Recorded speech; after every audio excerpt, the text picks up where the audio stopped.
Last class में हम लोगों ने ये देखा था कि बिग डेटा का प्रोग्राम लिखना कहाँ पे है और बिग डेटा पढ़ना क्यों ज़रूरी है और उसके क्या फ़ायदे हैं। लेकिन बिग डेटा का प्रोग्राम लिखना कहाँ पे है ये बताने का मेरा मकसद ये था ताकि डे 1 से ही हम लोगों को ये पता चल सके कि आखिर उसकी प्रोग्रामिंग हमें लिखनी कहाँ है, उसकी प्रैक्टिस करनी कहाँ है। क्योंकि उसके पहले पढ़ना बहुत कुछ है हमारे पास, अभी बाकी है बहुत कुछ पढ़ना। क्योंकि जो प्रोग्राम मैंने लास्ट क्लास में लिखा था वो स्पार्क में लिखा था, वो स्काला लैंग्वेज को यूज़ करते हुए लिखा था, तो वो अभी तो हमने पढ़ा नहीं है। स्पार्क तो पढ़ा नहीं है, स्केला भी पढ़ा नहीं है, लेकिन प्रोग्राम हमने पहले लिख लिया। पहले लिखने का सिर्फ और सिर्फ इंटेंशन यही था ताकि वो विंडो पता चल जाए जहाँ पे हमें प्रैक्टिस करनी है। क्योंकि अगर मैं प्रोग्राम पहले शुरू कर दूं पढ़ाना, स्पार्क पहले शुरू कर दूं पढ़ाना और यही नहीं पता हो कि वो प्रोग्राम हमें लिखना कहाँ पे है, तो वो पढ़ने के बाद अगर हम सीखेंगे प्रोग्राम लिखना और विंडो के बारे में तब पता चलेगा, तब काफ़ी जो प्रैक्टिस हम बीच में कर सकते थे वो मिस हो जाएगा। तो जो भी छोटा छोटा प्रोग्राम जो तुम्हें समझ में आए वहाँ पे प्रैक्टिस करना शुरू कर देना। 1 घंटे 2 घंटे जितना भी टाइम निकलता है तुमको उतना निकाल के, और उस विंडो पे कम्युनिटी एडिशन के विंडो पे रजिस्टर किया कि नहीं अभी तक? हाँ, वो कर लो और करके लिखना शुरू कर दीजिए। हाँ, हमारे पास जो इम्पॉर्टेंट, मैं सिलेबस भी शेयर कर दूंगा आप लोगों के साथ कि कौन सा सिलेबस हम अभी फॉलो करेंगे पूरे 3-4 महीने तक। तो वो जो सिलेबस है उसका नाम है बिग डेटा इंजीनियरिंग, बिग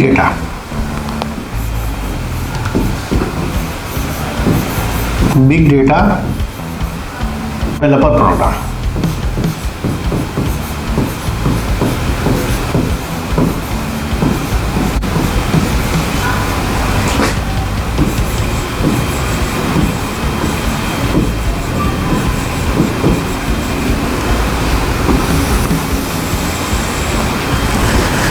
इसमें जो सबसे फेमस टेक्नोलॉजी है जो मार्केट में बहुत ज़्यादा यूज हो रहा है वही सारी चीज़ें हम लोग इसमें पढ़ेंगे।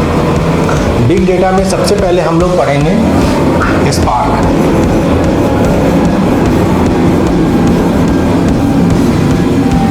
स्पार्क से पहले हडूप पढ़ लेंगे।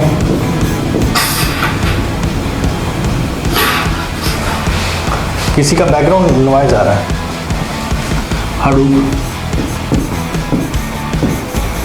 Hadoop spark. उसके बाद जो टॉपिक होगा हमारे पास स्कूप का होगा, हाइव का होगा,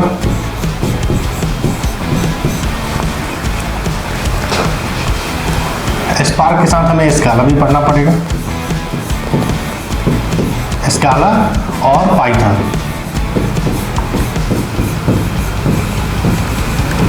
हम दोनों से एग्जाम्पल देते हुए चलेंगे, पाइथन और स्काला का।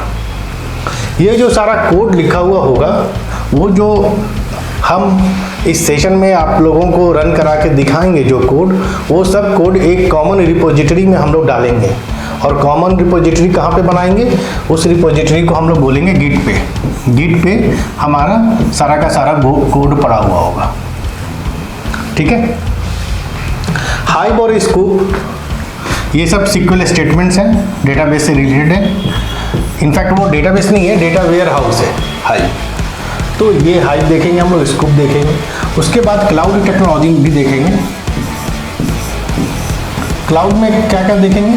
क्लाउड में AWS देखेंगे, मेनली हम लोग AWS देखेंगे या एज्योर देखेंगे।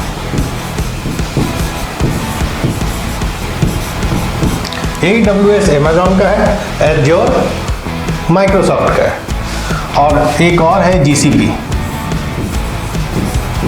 GCP किसका है? गूगल का है।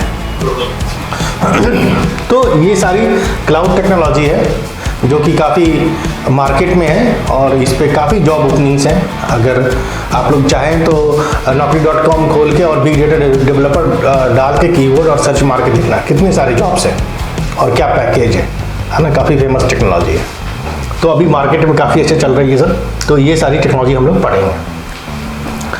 अब ये जो हडूप है, हडूप हमें पता है ये सबका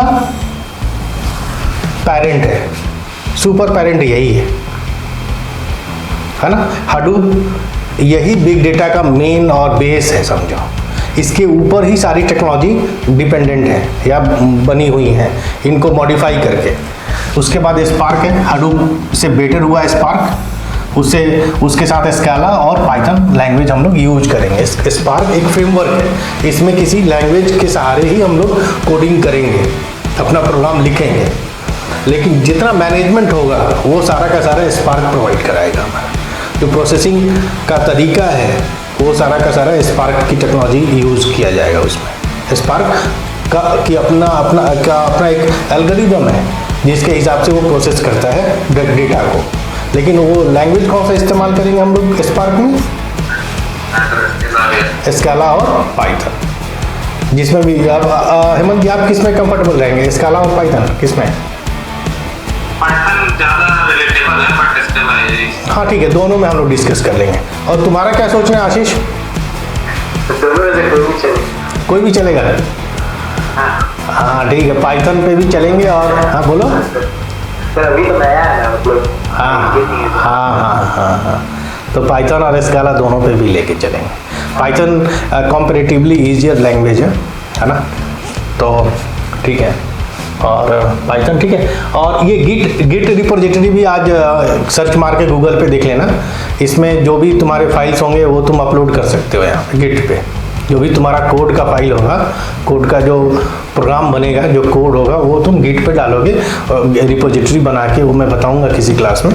तो उसमें क्या होगा ना कि जब भी तुम्हें कहीं से भी देखने का या फिर उसको रेफ़र करने का हुआ तो तुम जस्ट उसमें लॉगिन करोगे गिट में और अपना कोड जो भी है वो तुम देख सकते हो। और इनफैक्ट कि कॉर्पोरेट में आज भी अगर हम लोग कहीं कोडिंग करते हैं तो उनका इन प्रोमाइसेस और प्राइवेट गिट रिपोजिटरी होता है हम लोगों की कंपनी का, तो सारा कोड, सारे डेवलपर्स सारा कोड वहीं पे पुश करते हैं, है ना। और फिर गिट के थ्रू ही सारे डेवलपर्स एक दूसरे का कोड देखते हैं कि हाँ उसने कहाँ तक कोडिंग की है, कौन कौन सा मॉड्यूल डेवलप हो गया है। अगर डिप्लॉयमेंट करनी है प्रोडक्शन सर्वर पे तो गिट से ही कोड उठा के हम लोग डालते हैं, ठीक है। लेकिन उसमें भी है कि प्राइवेट गिट, कंपनी का अपना गिट का ब्रांच होता है, वो पब्लिक के लिए एक्सेसिबल नहीं है। लेकिन गिट अपने आप में पब्लिक के लिए एक्सेसिबल है, तुम पब्लिक रिपोजिटरी वहाँ बना लेना, ठीक है। गिट का वो है। स्कूप का यूज ये है कि तुमने ये देखा था लास्ट क्लास में कि हमारे पास पहले के ज़माने में, पहले क्या अभी भी डेटाबेस, हमारे पास बहुत सारे डेटाबेस पड़े हुए हैं। जैसे मान लो ओरेकल का पड़ा हुआ है, फिर माईसीक्वल पड़ा हुआ है। ये बिग डेटा टेक्नोलॉजी बहुत पुरानी टेक्नोलॉजी नहीं है, ये तो नई टेक्नोलॉजी है, लेकिन उससे पहले भी तो डेटा कहीं ना कहीं हम स्टोर करके रखते थे। अभी भी तो डेटा कहीं ना कहीं बिग डेटा में अगर नहीं रखते तो कहाँ डेटा स्टोर करके रखते हैं? वो सब डेटा कहाँ पे जनरली स्टोर होता है? ओरेकल में स्टोर होगा या माईसीक्वल में या पोस्टग्रेस में। इस तरह के डेटाबेस सिस्टम है जिसको हम लोग क्या कहते हैं? RDBMS। तो ये हमारा तरीका था डेटा को रखने का, लेकिन अब नया तरीका आ गया है। अब हमारे पास नई टेक्नोलॉजी है, उस टेक्नोलॉजी का क्या नाम है? हडूप। और हडूप का क्या फाइल सिस्टम है? HDFS। कल हमने देखा था। तो अब हम ये कह रहे हैं तुमको कि जो भी स्पार्क या स्काला जो भी करना चाहते हो तुम, उसमें काम करने से पहले अपना जो तुम्हारा डेटा है, ये जो डेटा तुम्हारा पड़ा हुआ है, ये किस में तुम्हें लेके आना पड़ेगा? HDFS में लेके डालना पड़ेगा तुमको। तो HDFS में कैसे डालोगे? इसके लिए भी एक नया टूल है जिसका क्या नाम है? स्कूप। ठीक है। अभी हम उस टूल्स से इंट्रोडक्शन तुम्हारा करवा रहे हैं कि किसका क्या यूज है। एक बार अगर डेटा तुम्हारा यहाँ का जो D है वो D अगर यहाँ पे आ गया तो तुम उस पे स्पार्क, स्काला, हाइव, AWS में जो करना है करो, लेकिन एक बार पहले HDFS में डेटा लेके आ जाओ।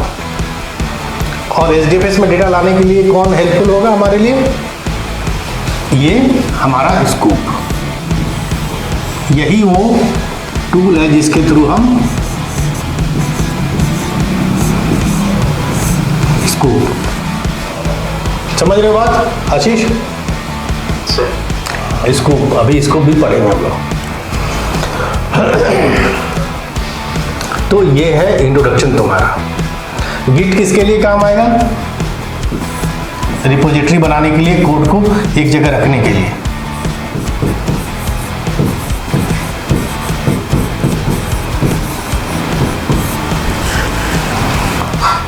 और ये क्लाउड का की क्यों जरूरत पड़ी है हमारे पास? क्योंकि इन सब चीजों को हमें कहाँ लिखना है, कहाँ पे रन कराना है? क्लस्टर पे, क्लाउड पे। हम क्लस्टर चाहे तो अपने लैपटॉप में भी बना सकते हैं, लेकिन वो सिंगल नोड ही क्लस्टर बनेगा। लेकिन क्लाउड पे तुम जाओगे तो मल्टी नोड क्लस्टर बना सकते हो, एक रियल इन्वायरमेंट में काम कर सकते हो, है ना? तो क्लाउड टेक्नोलॉजी भी पढ़ना जरूरी है, ठीक है? तो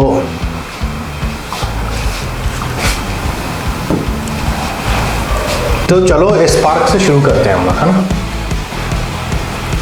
हाँ, स्पार्क में, स्पार्क जो है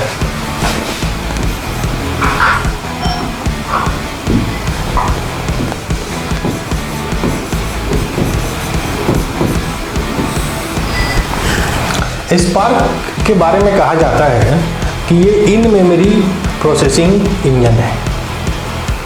देखो, अगर मैं तुमको बोलूं कि तुम बताओ 2 + 2 कितना होता है, तो तुम कितना बताओगे? 4। मैं बोलूं 2 + 2 + 3 कितना होता है? 7 + 9 16 + 14 30। तो मैं अगर उसको बढ़ाता जाऊं तो एक लिमिट होगी तुम्हारी उसको कैलकुलेट करने की, होगी कि नहीं? है ना? मैं मान लो कि 4-5 बार तुमको 4-5 बार नंबर देता जाऊं और नंबर देता जाऊं, तो तुम हो सकता है कि कुछ हद तक, कुछ एक लिमिट तक ही जाके तुम एडिशन करके मुझे बता पाओ। बाद में उसके बाद तुम कहोगे सर कैलकुलेटर चाहिए मुझे, है ना? कैलकुलेटर, तुम फिर कैलकुलेटर का इस्तेमाल करने लगोगे। मैं और नंबर्स बढ़ाता जाऊं, तो बाद में ये कहोगे कि कैलकुलेटर भी अब फेल हो रहा है, अब मुझे एक लैपटॉप दे दो और तब आप बोलिए नंबर, है ना? और फिर तुम एक्सेल शीट में लिखते जाओगे और एक बार ड्रैग करोगे और कट से मुझे एडिशन सबका टोटल सम बता दोगे।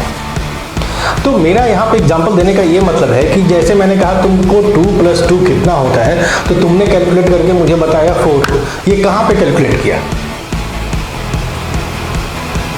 इन मेमोरी में ही कैलकुलेट किया ना तुमने? Yes sir. जो प्रोसेसिंग हुई तुम्हारी वो मेमोरी में ही प्रोसेसिंग होगी, तो ये फास्ट हो गया।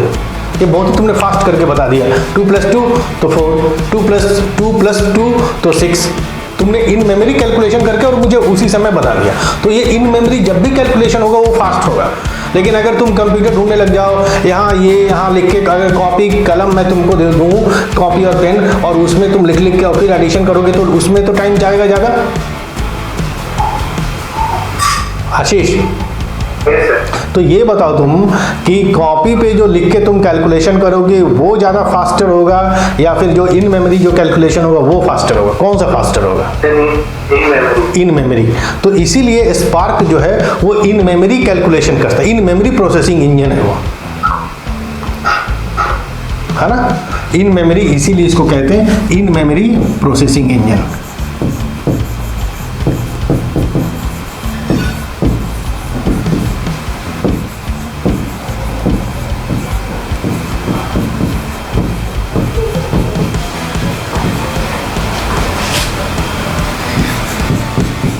इंजन या फ्रेमवर्क जो बोलना है बोलो, हम इन मेमोरी प्रोसेसिंग इंजन है।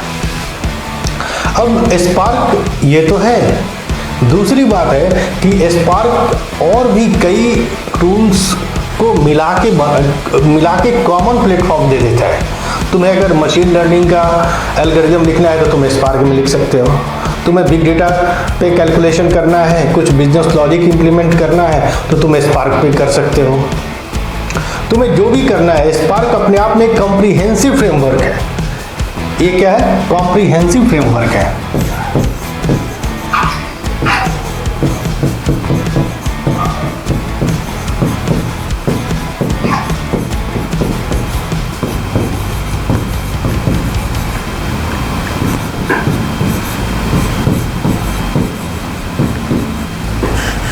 तो इस अलग अलग टूल्स की ज़रूरत नहीं पड़ती अगर स्पार्क को हम लोग यूज करते हैं। बहुत सारे काम, अगर मशीन लर्निंग है तुम्हारा, अगर तुम streaming data, real time data processing करना चाहते हो, या तुम्हारे पास ऑलरेडी इन प्रोमाइसेस जो डेटा ऑलरेडी स्टोर डेटा है वो प्रोसेस करना चाहते हो, जिस तरह का भी डेटा है वो सब तुम प्रोसेस करना चाहते हो, इसमें कर सकते हो। मैं अगर बोलूँ कि ये एक्सेल शीट लो, ये CSV फाइल लो और इसको प्रोसेस करके बताओ कि टोटल नंबर्स इसमें कितने हैं, तो तुम उसको डेटा को पहले क्या करोगे, SDFS में डालोगे और स्पार्क में उसको कैलकुलेट करके मुझे बता दोगे। लेकिन अगर मैं बोलूँ कि ट्विटर का data at present India at Galwan है ना, या इंडियन आर्मी में कितने ट्वीट्स आए हैं तुम कैलकुलेट करके बताओ, तुम कैसे बताओगे? वो तो रियल टाइम डेटा हो गया, वो तो हर सेकंड चेंज हो रहा है। अभी तुम बोलोगे कि 1000 अभी ट्वीट आए हैं, 1 सेकंड के बाद उसमें अगर और ट्वीट बढ़ गए ट्विटर पे, तो वो नंबर्स बढ़ते जाएंगे। तो वो क्या है, वो रियल टाइम डेटा प्रोसेसिंग है, वो भी तुम्हारा स्पार्क सपोर्ट करता है ना। इसके बाद अगर तुम्हें मशीन लर्निंग का एल्गोरिदम, अभी तुमने देखा एक मशीन लर्निंग एल्गोरिदम का एक नया एप्लीकेशन आया है,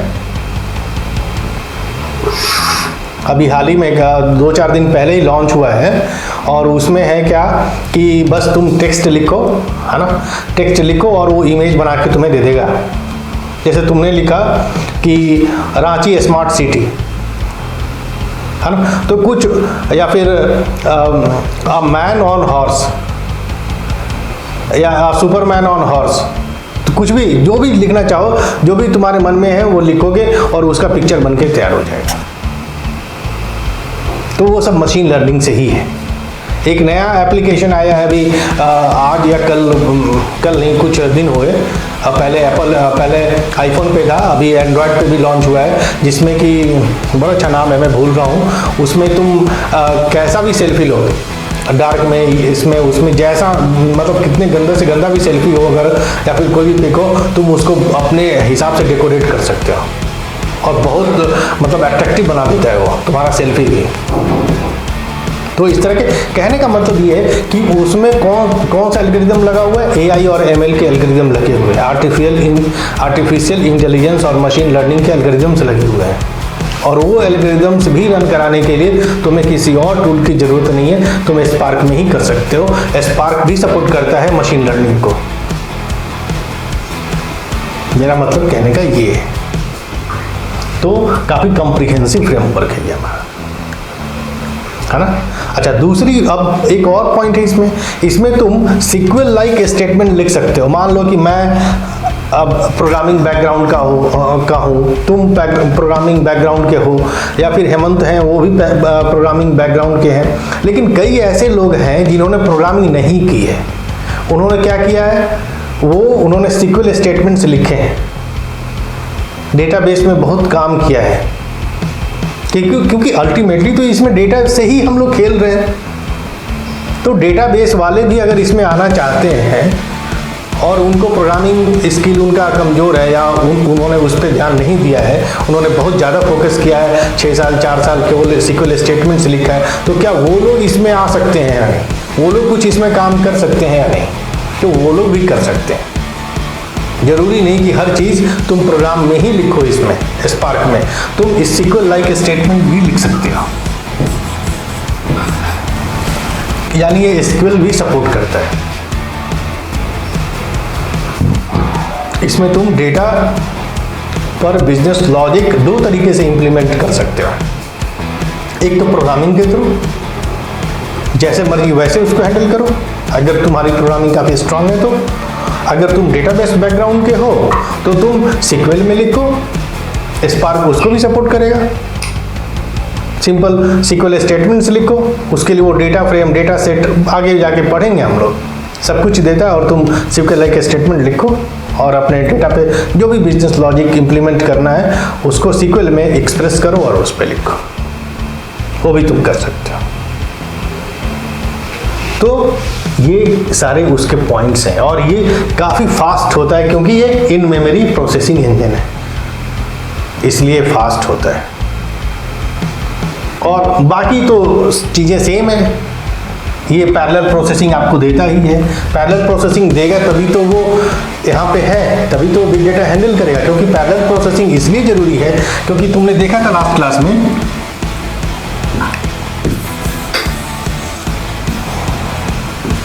कि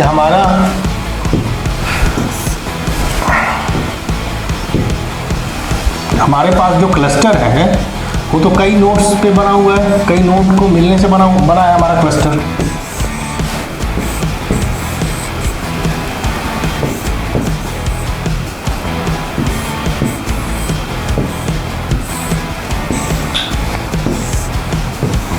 इसमें कितने नोड हैं आशीष?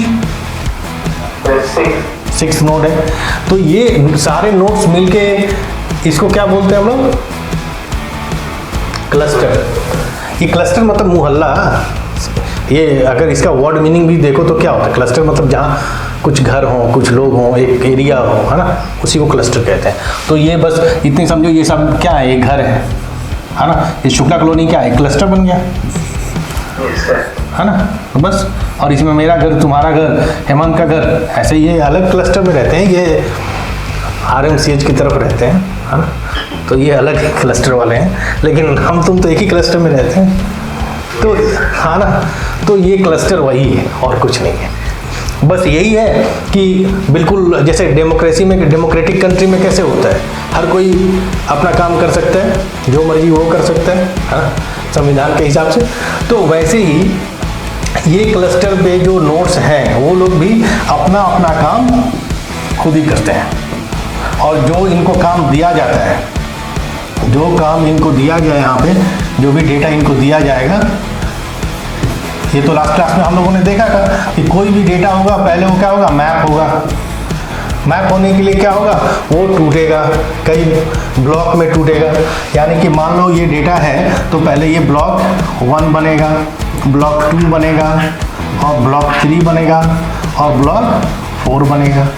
ब्लॉक 1 इस पे जाएगा, किस पे जाएगा आई डोंट नो, कोई प्रेडिक्ट नहीं कर सकता। वो किसका काम है? मान लो ये ड्राइवर नोड है, ये सबसे बॉस है सबका, ये सबका बॉस है, मान लो ये ड्राइवर नोड है हमारा। तो ये डिसाइड करेगा कि कौन सा डेटा कहाँ पे जाएगा। तो यहाँ पे B1 आ गया, यहाँ पे B2 आया, यहाँ पे B3 आया, यहाँ पे B4 आया, बस इतने में ही बन गया। तो ये इसका कंसेप्ट है, ये ड्राइवर नोड है।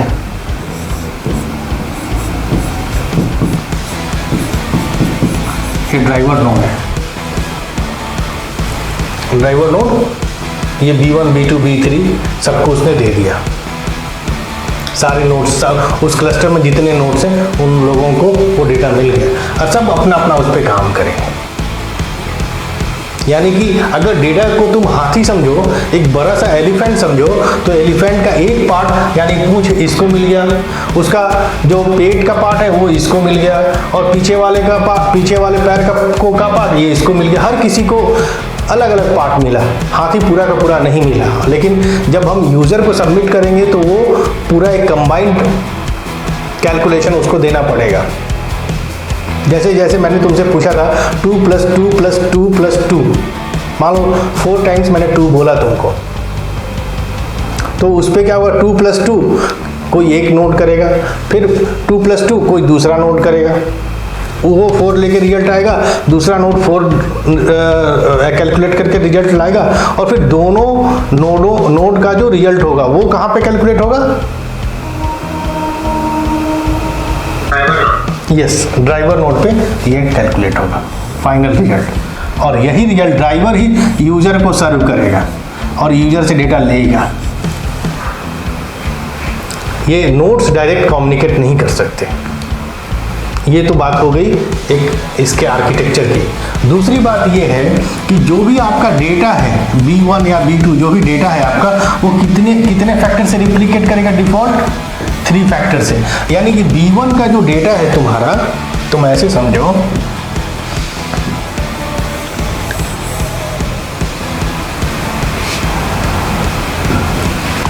ये जो B1 डेटा है, ये है डेटा मान लो,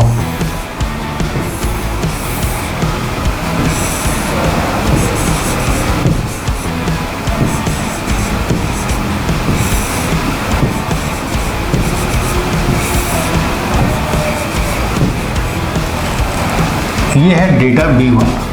अब देखो क्या होगा।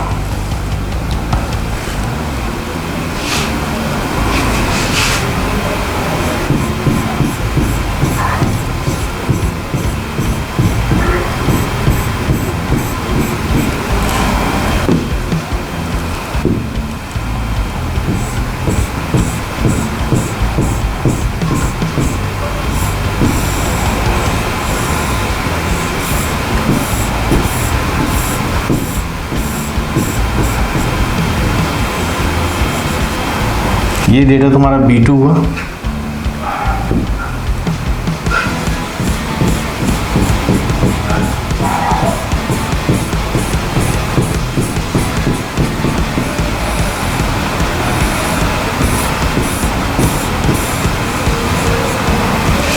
ये B3,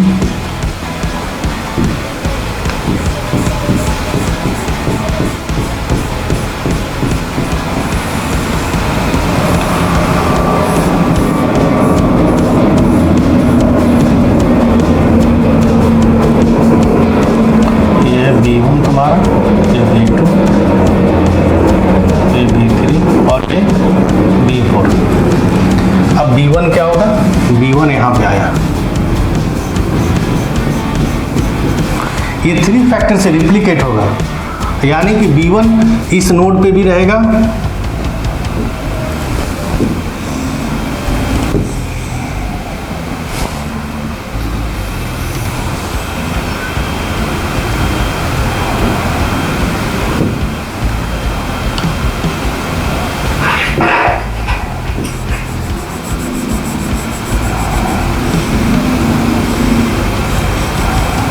ये B1 यहाँ पे भी आएगा,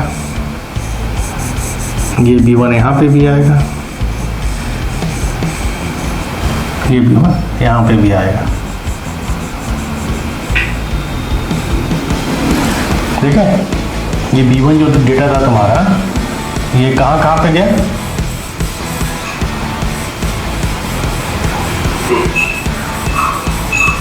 थ्री फैक्टर से रिप्लिकेट हुआ, यानी कि अगर B1 डेटा तुम्हारा यहाँ से any how in any circumstances अगर लॉस हो जाता है, तो वो बाकी 2 जगहों पे ऑलरेडी और भी स्टोर्ड है, वहाँ से तुम रिट्राइव कर सकते हो, ड्राइवर नोड रिट्राइव करके तुम्हें देगा। यानी एनी हाउ तुम्हारा डेटा लॉस नहीं होगा। मान लो ये नोड तुम्हारा खराब हो गया, करप्ट हो गया, साइबर अटैक हो गया इस पे, in that case also you can get the same data from other nodes, and that driver has all the address, all the information about those nodes, and that address and that information is called metadata। सबका metadata driver node के पास है। ठीक है, अब ये तुम्हारा B2 pink वाला जो डेटा है, ये भी 3 फैक्टर से रिप्लिकेट होगा।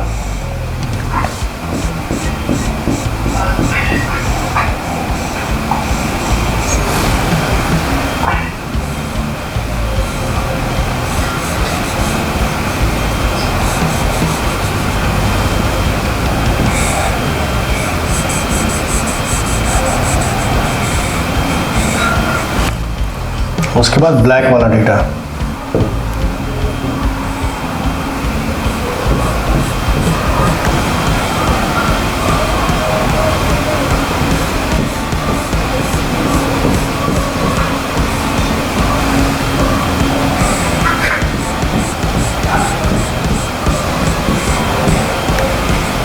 तीन फैक्टर से हो गया।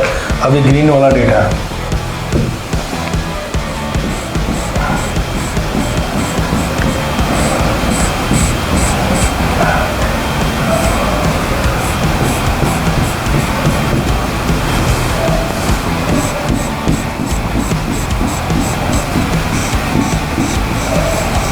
ये डिफ़ॉल्ट जो इसका रिप्लिकेशन फैक्टर है वो कितना है 3। तुम चाहो, अगर तुम्हें लगता है कि मेरा डेटा बहुत ही वैल्यूएबल है, बहुत ही सेंसिटिव है, तो तुम उसको नंबर ऑफ रिप्लिकेशन उसका बढ़ा सकते हो, रिप्लिकेशन फैक्टर तुम चेंज कर सकते हो, इंक्रीज कर सकते हो।